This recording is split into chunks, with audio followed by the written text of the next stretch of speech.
আগামী যুব শক্তি ছাত্র সমাজের অধিকারকে ফিরিয়ে আনতে পারে এই আক্তার রহমান বিশ্বাস, এবং বেকার যুবক যুবতীদের কর্মসংস্থানের লক্ষ্যে যে ফিরিয়ে আনতে পারে এই আক্তার রহমান বিশ্বাস ভাইজান তেমনি ভাবে তাকে মনোনীত করেছেন। এখানে কোনো টিকটক করতে আসেনি, এখানে কোনো সেলফি তোলার ক্যান্ডিডেট আমাদের দেওয়া হয়নি। আপনারা বিগত 5 বছরে দেখেছেন যে লোকসভা বসিরহাট লোকসভা কেন্দ্রে যিনি ছিলেন তিনি হুমলাল্লা ডান্স করতেই ব্যস্ত ছিলেন, তিনি সেলফি তুলতেই ব্যস্ত ছিলেন, তিনি টিকটক করতেই ব্যস্ত ছিলেন।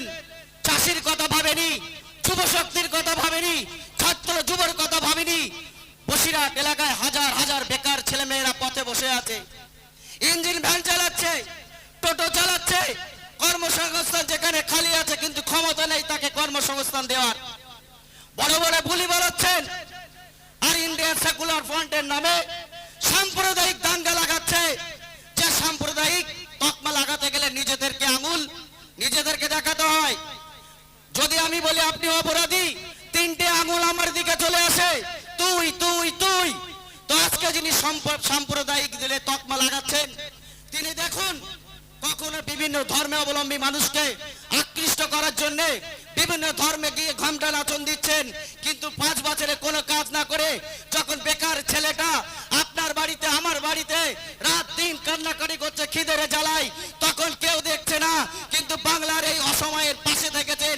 এপার বাংলা থেকে ওপার বাংলাতে যিনি ছুটছেন তার নাম নওশাদ সিদ্দিকী সাহেব, এবং বাংলার বুকে বসিরহাট লোকসভা থেকে বিপুল ভোটে জয়ী করে আক্তার রহমানকে পার্লামেন্টে পাঠিয়ে বুঝিয়ে দেব বসিরহাটের লোকসভার মানুষের আসল মানুষকে চিনতে পারে। তিনিই কথা বলবেন। খাম চিহ্ন সিম্বল নিয়ে 1 জুন আমাদেরকে ভাবতে হবে। ভোট কেন্দ্রে যতই অশান্তি হোক, যতই ঝড় তুফান আসুক, যতই বারুদের গন্ধ আসুক, আমাদের এই সংগ্রাম, আমাদের এই লড়াই, সমাজ পরিবর্তনের লড়াইয়ে আমাদের যোগদান করেছি এবং এর থেকে জয় ছিনিয়ে এনে আগামী দিনের ভবিষ্যৎকে ভালো করব। এবং চুপচাপ আমরা গিয়ে শুধুমাত্র বুথের ভিতরে একটাই চিহ্ন দেখব, খাম। যে খাম আপনাকে বয়ে আনবে আপনার শিশুর ভবিষ্যতের চাকরির বার্তা, যে খাম বয়ে আনবে চাষির ন্যায্য অধিকারের বার্তা, যে খাম বয়ে আনবে আমার আপনার সম্পর্কের ভালোবাসার মানুষের চিঠি। বিভিন্ন কাজের জন্য বিভিন্ন ভাবে খাম প্রয়োজন হয় বন্ধু। আর দেখুন ফুলের যখন একটু সুবাস থাকে, সেই সুবাস যখন রৌদ্রে শুকাতে শুকাতে তখন মানুষ তাকে আর চিনতে পারে না। আর সেই ফুল যখন এক সময়ে পোকা লেগে বিদ্রুপ গন্ধ বেরিয়ে আসে তখন মানুষকে বিভিন্ন রোগে রোগাক্রান্ত করতে পারে। তাই বন্ধু ভাবতে হবে আগামী লোকসভা নির্বাচনে এই পচা দুর্গন্ধ বীজে মূল নামক ফুলকে রাখবেন না আগামী দিনে পার্লামেন্টে আপনারা খামকে পাঠিয়ে আক্তার রহমান ভাইকে বিপুল ভোটে জয়ী করে আমার আপনার ভবিষ্যৎকে মঙ্গল করবেন। সেদিনে সোনার বাংলা দেখতে পাবেন, যেদিন আমরা ছোট ভাইজানকে বসিরহাটটাকে আমরা তার হাতে তুলে দিতে পারবো। চারিদিকে শোনা যাচ্ছে নানা গুঞ্জন, নানা কথা, কিন্তু আপনি দেখুন পশ্চিমবঙ্গে অনেক রকম দল আছে, কিন্তু একটা দলকে আক্রমণ করা হচ্ছে।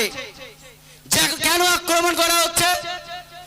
তারা বুঝতে পেরেছে বাংলায় একমাত্র বিরোধী দল, যে দল পৃথিবীতে বাংলায় জন্ম নিয়েই একটা এমএলএ হয়েছে, পঞ্চায়েতে নির্বাচিত হয়ে প্রচুর মেম্বার হয়েছে, আগামী দিনে লোকসভা নিতে পারে, 26-এ বিধানসভাও নেবে, এই লক্ষ্যে তাদের ভয়। তো বন্ধু আগামী 1 জুন ইন্ডিয়ান সেকুলার ফ্রন্টের খাম চিহ্নে ভোট দিয়ে আক্তার রহমান বিশ্বাসকে বিপুল ভোটে জয়ী করে আমরা পার্লামেন্টে পাঠাবো। এই শপথ অঙ্গীকার নিয়ে আজকের আমি বক্তব্য শেষ করছি।